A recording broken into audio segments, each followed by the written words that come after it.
Dear all, welcome back to Johar ma'am platform. अगर अब तक नहीं जुड़ पाए हैं तो जुड़ सकते हैं अगर कंटेंट एप्रोप्रिएट लगता है। अगर आपने कॉमर्स मैनेजमेंट बिजनेस की जर्नी को स्टार्ट किया है तो कहीं ना कहीं कभी ना कभी ये दो टर्म आप लोगों के सामने आए होंगे। एक है एफिशिएंसी और दूसरा है इफ़ेक्टिवनेस। देखकर सुनकर लगेगा कि ये सेम सेम है, लेकिन ये सेम सेम नहीं है। सेम सेम लग सकते हैं लेकिन डिफरेंट डिफरेंट हैं।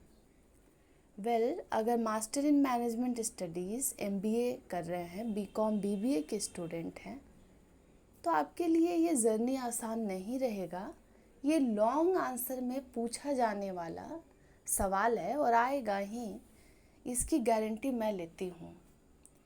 जब हम किसी कॉन्सेप्ट को क्लास 11 या 12 में पढ़ते हैं तो हमारा जो दायरा होता है, हमें कितना लिखना रहता है, वो सब फिक्स रहता है और बहुत ज़्यादा मार्क्स किसी भी क्वेश्चन को अलॉट नहीं होता है। लेकिन जैसे ही आप डिग्री लेते हैं तो फिर आपको लॉन्ग आंसर जब लिखना पड़ता है तो आपके लिए हार्ड हो जाता है अगर आप 1 या 2 लाइन, 3 लाइन या हाफ पेज में आंसर को करते हैं। बार बार मैं कहूँगी, 1000 बार कहूँगी, कंटेंट अगर हम कॉपी में डालते हैं और अच्छे तरीके से डालते हैं तो बहुत सारी अच्छी अच्छी बातों को लिखकर भी सही ढंग से, जिसको कहा जाता है पेज भरना, आप पेज भर सकते हैं। लेकिन अगर अननेसेसरी पेज भर रहे हैं तो इस बात का ख्याल रखेंगे कि गलती से भी अगर गलती पकड़ी जाती है तो फिर सज़ा मिलनी तय है। कोई भी ऑर्गेनाइजेशन इफ़ेक्टिव या एफिशिएंट कैसे बनता है, इससे पहले हमें ये समझना होगा कि इफ़ेक्टिव और एफिशिएंट का मतलब क्या है। वैसे इसके बातों का जवाब तो आपको मिल जाएगा और बहुत लोगों को मालूम भी होगा, लेकिन हाँ, अगर कुछ मालूम है तो फिर कुछ और मालूम हो रहा है तो उस पर हमें चिंतन, मंथन, मनन करना चाहिए। इफ़ेक्टिवनेस आप देख सकते हैं अपने स्क्रीन पर। मैंने एक भूतनाथ फिल्म अमिताभ बच्चन की आई हुई थी, उसका ये बहुत ही फेमस सॉन्ग है, समय का पहिया चलता है, दिन ढलता है। अब गाऊंगी नहीं।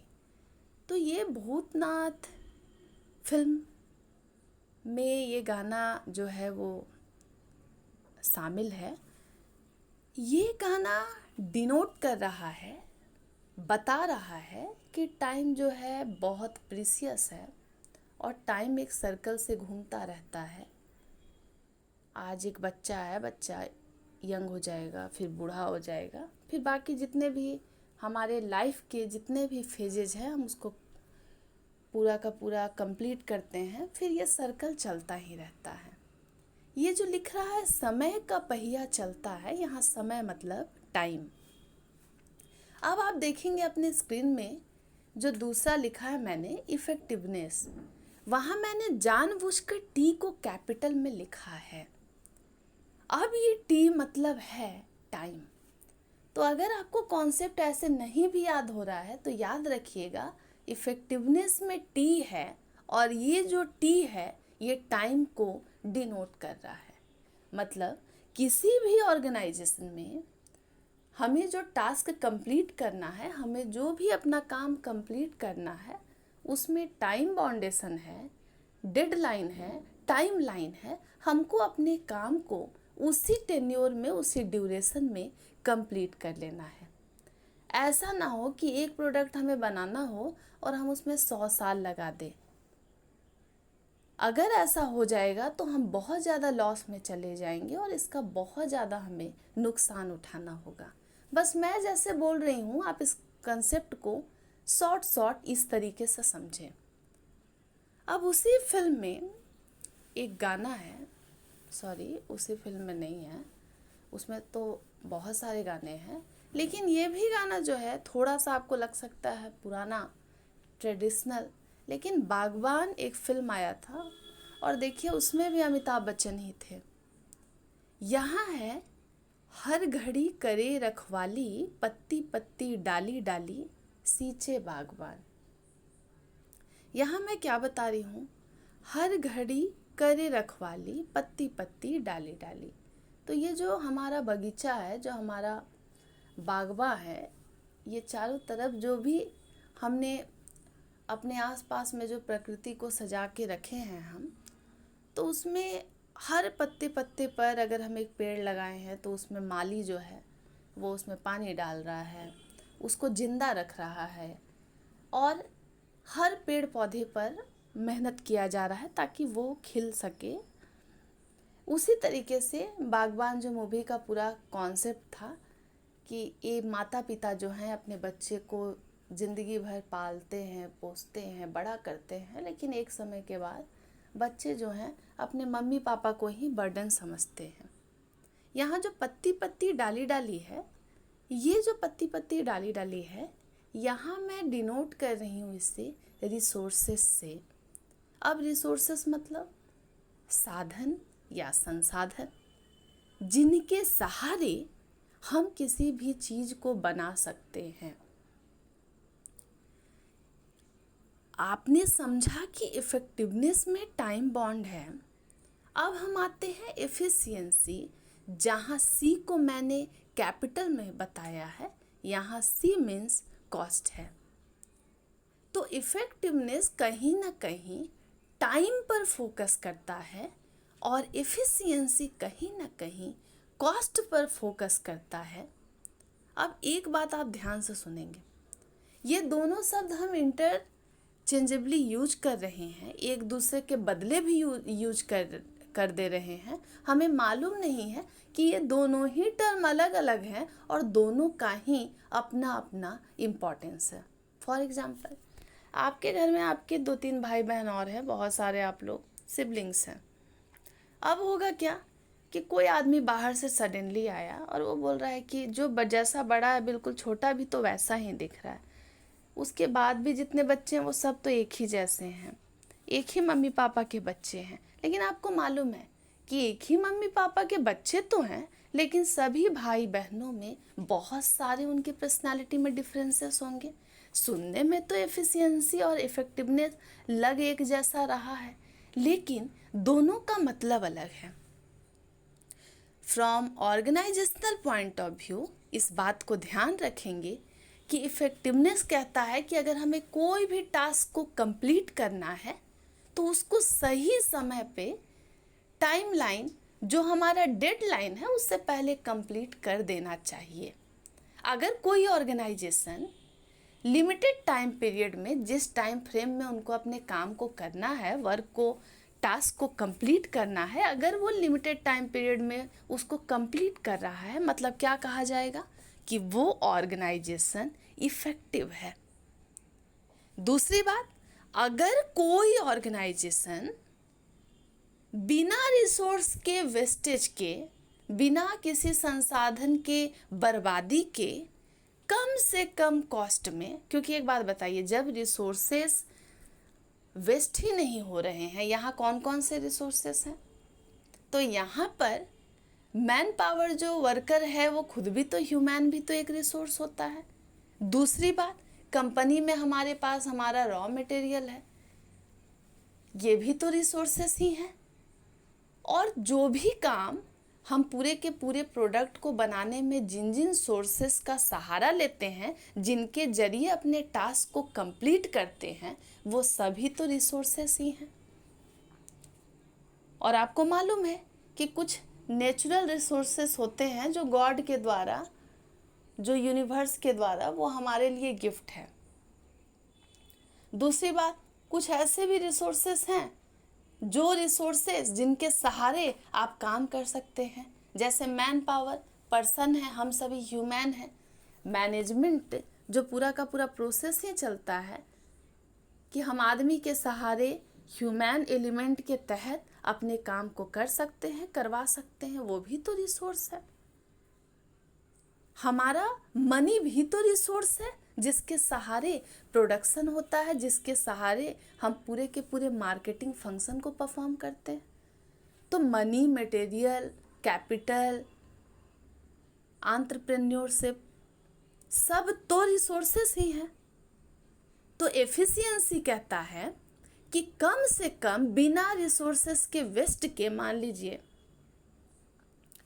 हमें बैंगल्स बनाना है तो लाख की चूड़ी होती है, लाख की चूड़ी वो बनती है तो उसमें बहुत सारे मटेरियल लगते हैं, उसको शेप में लाना पड़ता है। तो ये जितने रॉ मटेरियल, जितने भी रिसोर्सेस हैं, अगर हम उसको वेस्ट कर रहे हैं, हम टाइम पास कर रहे हैं, हम उसका प्रॉपर यूटिलाइजेशन नहीं कर रहे हैं, तो कंपनी को तो नुकसान होगा ही। उसको वापस से अपने सामान को मंगाना होगा, उस पर उसको दोबारा से फंड इन्वेस्ट करना होगा। दूसरी बात, हम किसी मशीन को ले आए, वर्कर ने उसको चलाने नहीं आ रहा है, वर्कर ने उस मशीन को बिगाड़ दिया, जहाँ तेल डालना था उसमें पानी डाल दिया, तो फिर इससे क्या होगा? रिसोर्स जो है, मशीन भी रिसोर्स है, उसके सहारे ही हम किसी प्रोडक्ट को बना सकते हैं, प्रोडक्शन का काम हो सकता है, वही बिगड़ गया। तो मतलब रिसोर्स का वेस्ट हो गया। तो जैसे ही रिसोर्स का वेस्टेज हो जाएगा, कॉस्ट तो बढ़ जाएगा। तो एफिशिएंसी कहता है कि कम से कम रिसोर्स का वेस्ट हो, और इससे तो जाहिर सी बात है, जैसे ही रिसोर्सेस का कम से कम वेस्टेज होगा, कम से कम हम उसको बर्बाद करेंगे, तो हमारा कॉस्ट भी कम रहेगा। लेकिन हाँ, अगर हम रिसोर्सेस का वेस्ट करते जा रहे हैं तो कॉस्ट बढ़ जाएगा। लेकिन अगर हम रिसोर्सेस का वेस्ट नहीं कर रहे हैं तो हम उस पैसे का इस्तेमाल बहुत सारे काम में कर सकते हैं। I think I have made my self clear. आप फिर से सुनेंगे। एफिशिएंसी कहता है कि किसी भी ऑर्गेनाइजेशन में जो उसका रिसोर्स है वही सुप्रीम पावर है। रिसोर्स के सहारे ही हम प्रोडक्शन करते हैं, अपने रिसोर्सेज के सहारे ही प्रोडक्ट जो है वो बनता है, या ऑर्गेनाइजेशन में सारे काम को कंप्लीट किया जाता है, टास्क कंप्लीट होता है। अगर हम रिसोर्स को वेस्ट करेंगे, हम सभी मान के चलिए मजदूर हैं, हम अगर रिसोर्स को वेस्ट करते हैं तो फिर क्या होगा? कॉस्ट बढ़ जाएगा। अब मशीन हमने तोड़ दिया हम वर्कर्स ने, तो फिर क्या होगा? कंपनी को फिर से नई मशीनरी खरीदनी पड़ेगी, उसको अब फिक्स एसेट्स पर फिर से इन्वेस्ट करना होगा। लेकिन हाँ, अगर हम सावधानीपूर्वक अपने मशीन को ख़राब नहीं कर रहे हैं, हम अपने किसी भी रिसोर्स को मिसयूज नहीं कर रहे हैं, प्रॉपर यूटिलाइजेशन कर रहे हैं, तो कोई एक्स्ट्रा खर्च नहीं आएगा। तो जैसे ही वेस्टेज रुक जाएगा, कॉस्ट तो कम ही हो जाएगा। लेकिन जैसे ही वेस्टेज बढ़ते जाएगा, कॉस्ट कंपनी का बढ़ जाएगा। ये लग तो सेम रहे हैं, पर लगने से कुछ हो नहीं रहा है। ऐसा कोशिश होना चाहिए, ऐसी कोशिश होनी चाहिए कि जब कोई ऑर्गेनाइजेशन किसी भी काम को कर रहा है, किसी भी टास्क को परफॉर्म कर रहा है, तो फिर ऐसा नहीं काम चलेगा कि वो सिर्फ इफ़ेक्टिव हो जाए, मतलब सिर्फ टाइम पे काम कर दे, भले ही जैसे तैसे काम कर दे। या ऐसा नहीं होना चाहिए कि सिर्फ वो वेस्टेज ना करे ताकि कॉस्ट जो है वो कम आता रहे, और 100 साल, 1000 साल, 5000 साल लगा दे और काम हुआ ही नहीं हो। तो टाइम का भी ख्याल रखना है, रिसोर्स वेस्ट ना हो, वेस्टेज ना हो, उसका भी ख्याल रखना है। अगर रिसोर्स वेस्ट होता है, अगर आपके घर में कोई सामान है, आप उसको बर्बाद कर देते हैं, आप उसको तोड़ देते हैं, तो फिर आपको वापस से उसको खरीदना होगा। तो अगर वेस्टेज हो रहा है तो फिर नुकसान है। नुकसान क्या है? तो कंपनी को एक्स्ट्रा कॉस्ट पे करना होगा, एक्स्ट्रा पैसा लगाना होगा, फंड इन्वेस्ट करना होगा कि वो नई मशीन खरीदे, या कुछ भी जिसका भी आपने नुकसान किया है, किसी मटेरियल का नुकसान किया तो उसको वापस खरीदना होगा। ऐसा नहीं हो सकता कि एक ऑर्गेनाइजेशन सिर्फ इफ़ेक्टिव हो जाए तो ऑर्गेनाइजेशन की गाड़ी निकल पड़ेगी, या सिर्फ एफिशिएंट हो जाए तो ही ऑर्गेनाइजेशन सक्सेसफुल हो जाएगा। एक ऑर्गेनाइजेशन को इफ़ेक्टिव और एफिशिएंट दोनों ही होना पड़ता है। इफेक्टिवनेस का मतलब समय का पहिया चलता है। Time is precious, time is money. और हर घड़ी करे रखवाली, मैंने आपको बता दिया बागबान मूवी का, कि मम्मी पापा ने पूरा लाइफ लगा दिया, पूरे लाइफ को सैक्रिफाइस किया बच्चों के लिए, लेकिन बच्चे जब मम्मी पापा ओल्ड एज में आ गए तो उनको फिर घर से निकाल दिए, भगा दिए। तो ये अगर आप गमले में किसी पौधे को लगाए हैं, किसी फूल को लगाए हैं, तो आप उसको प्रॉपर उसमें पानी डालेंगे, प्रॉपर गार्डनिंग पर उसके फोकस करेंगे ताकि उसका ग्रोथ अच्छा हो। अब ऑर्गेनाइजेशन में प्रोडक्ट बनाना है, हमारे पास हमें मटेरियल चाहिए, हमें सारा सामान चाहिए, सामान हमारे पास है, लेकिन हम ढंग से काम नहीं कर रहे हैं, हम जानबूझ के सामान को तोड़ रहे हैं, काम करने से भाग रहे हैं, बच रहे हैं। तो एक ऑर्गेनाइजेशन के लिए बहुत बड़ा चैलेंज होता है कि वो इफ़ेक्टिव भी रहे, एफिशिएंट भी रहे। आप काइंडली, आप सभी कंसीडर करेंगे, इसको पढ़ेंगे। पीटर ड्रकर ने कहा कि efficiency is doing things right और effectiveness is doing the right things. इसको मैं अभी नहीं बताऊंगी, नेक्स्ट क्लास में बताऊंगी, बस ये आपके पढ़ने के लिए है।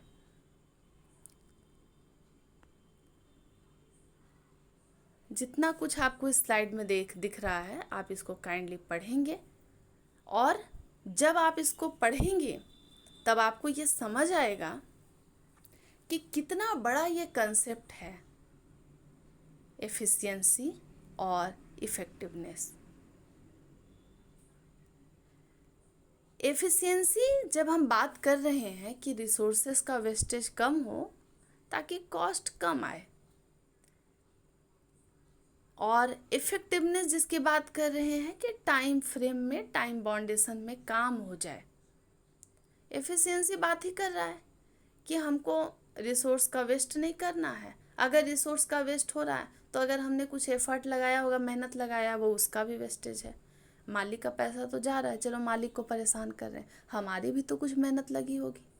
अगर हमको प्रॉपर किसी चीज़ की नॉलेज नहीं है तो भी रिसोर्सेज का वेस्टेज होता है।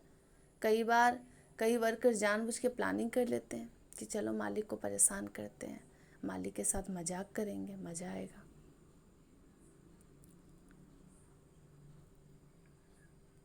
अगर किसी ऑर्गेनाइजेशन में, किसी फैक्ट्री में, किसी संस्था में, कहीं भी ऐसा हो रहा है कि सिर्फ ऑर्गेनाइजेशन उसके एफिशिएंसी पे ध्यान दे रहा है कि वर्कर वेस्ट ना करें ताकि कॉस्ट कम रहे, हमको अलग से कुछ फंड ना लगाना पड़े, ये भी गलत है।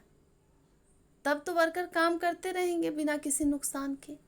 पर आपको किसी भी प्रोडक्ट को एक सर्टेन टाइम पीरियड में तो मार्केट में लाना है, अपने कस्टमर कंज्यूमर तक पहुंचाना है। तो एफिशिएंसी और इफ़ेक्टिवनेस ये वही सवाल है, जैसे कि अगर आप बच्चे हैं तो आपसे पूछा जाता होगा कि आपके फेवरेट मम्मी है कि पापा हैं, कौन ज़्यादा अच्छा है, और फिर आप नपी तुली जवाब भी देते होंगे, नहीं दोनों ही अच्छे हैं। अगर दोनों ही अच्छे हैं तो फिर हमें ये प्रूव करना होगा कि सच में दोनों ही अच्छे हैं और दोनों की ज़रूरत है।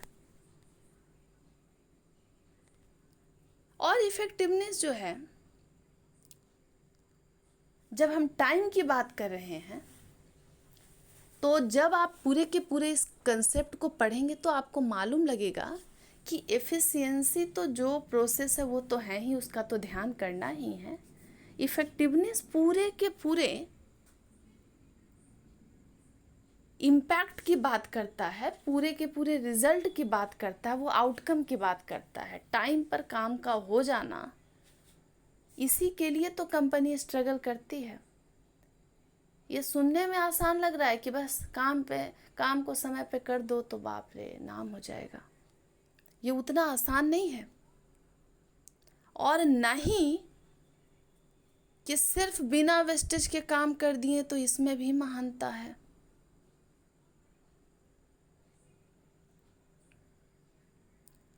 तो एफिशिएंसी और इफ़ेक्टिवनेस पावरफुल तब है जब दोनों साथ में नज़र आए।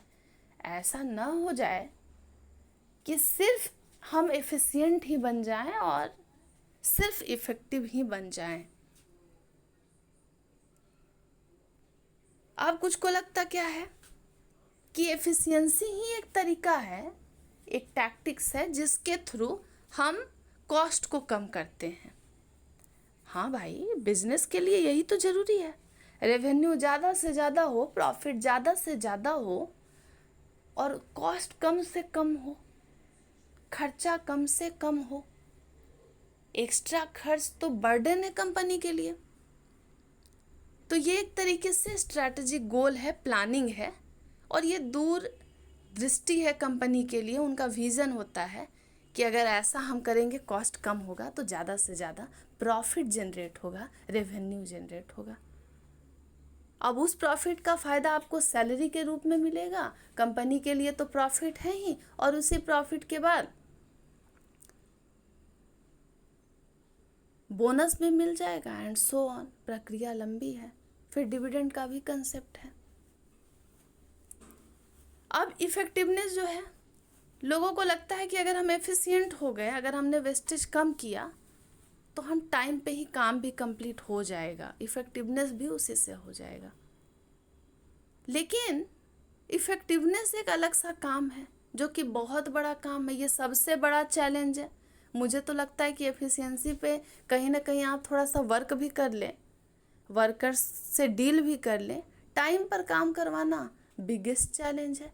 सिर्फ ऐसा नहीं कि जो वेज अर्नर है, जो मजदूरी कर रहे हैं, आप किसी सैलरीड पर्सन से भी वक्त पे काम करवा लीजिए तो आप बहुत बड़े महान इंसान हैं। ये बहुत बिग टास्क है।